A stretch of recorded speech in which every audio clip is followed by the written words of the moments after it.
Bismillahirrahmanirrahim. Let's start today's lecture, which is about at first respiratory unit.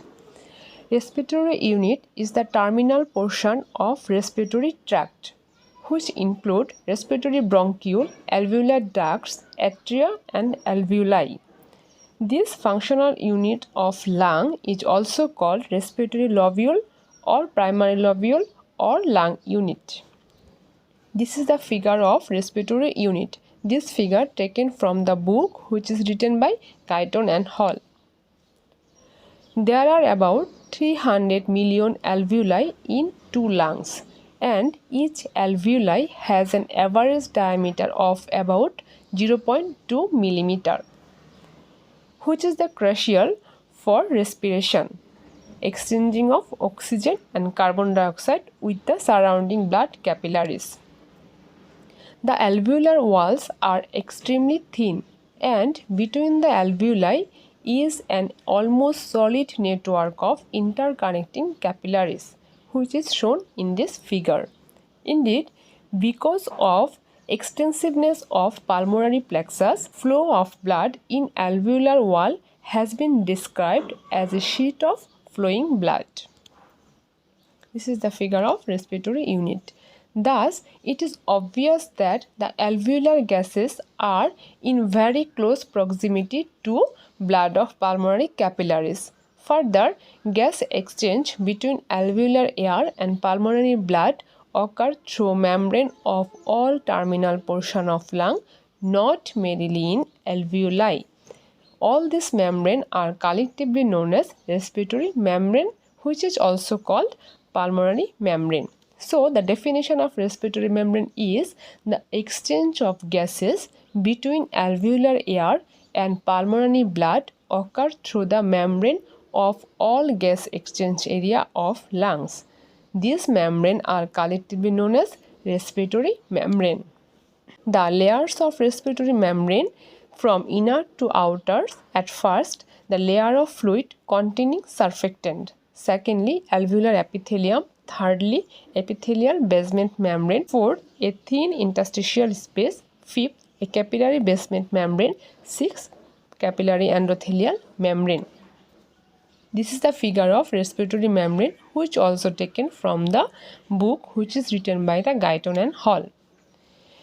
In spite of having many layers, respiratory membrane is very thin with an average thickness of 0.5 micrometer.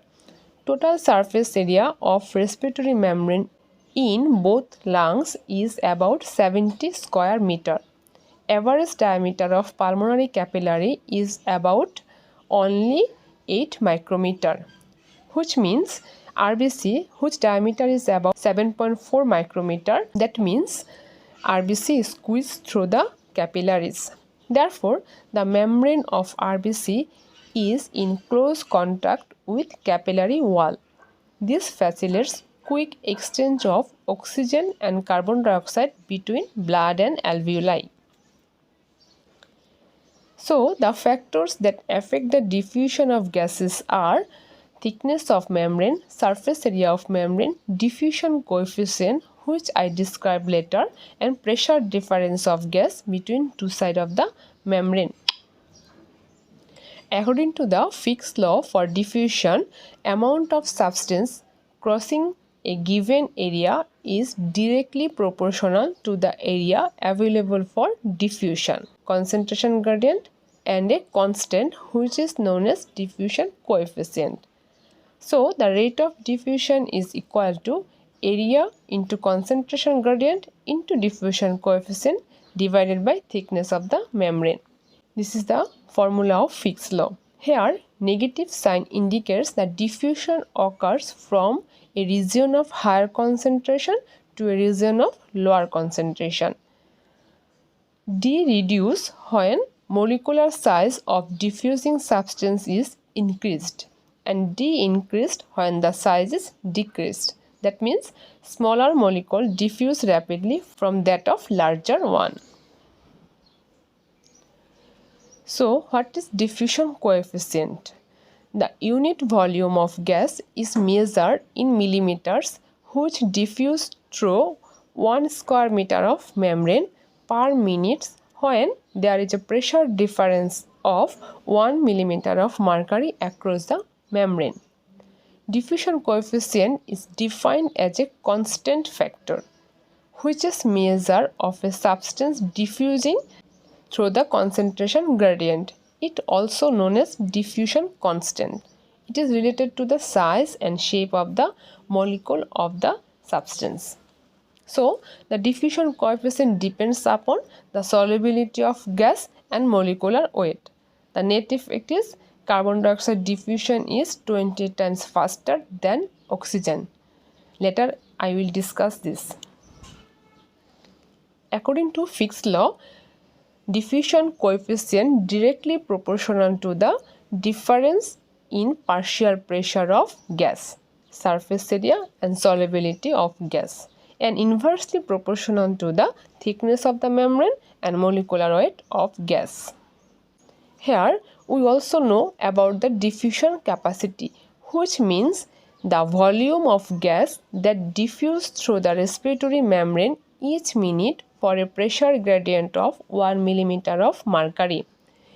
In the average young man, diffusion capacity for oxygen under resting condition average is equal to 21 milliliter per minute per millimeter of mercury, and for carbon dioxide this value is 400 to 450 millimeter per minute per millimeter of mercury. Thus, diffusion capacity for carbon dioxide is about 20 times more than that of oxygen. Diffusion capacity increase during exercise. Why? Due to opening of pulmonary capillary that increase the surface area. So, the diffusion capacity for oxygen is about 80 milliliter per minute per millimeter of mercury, and for carbon dioxide which is about 1200 to 1300 millimeter per minute per millimeter of mercury. Diffusion capacity is decreased in the condition where increase the alveolar capillary thickness. These diseases are lung fibrosis or pulmonary edema, and diffusion capacity decrease when decrease the effective area for diffusion, which occur when emphysema and collapse. In lung disease that impair diffusion, oxygen diffusion is more seriously impaired than carbon dioxide diffusion because of the greater carbon dioxide diffusion coefficient. Okay. Thank you for your patience hearing.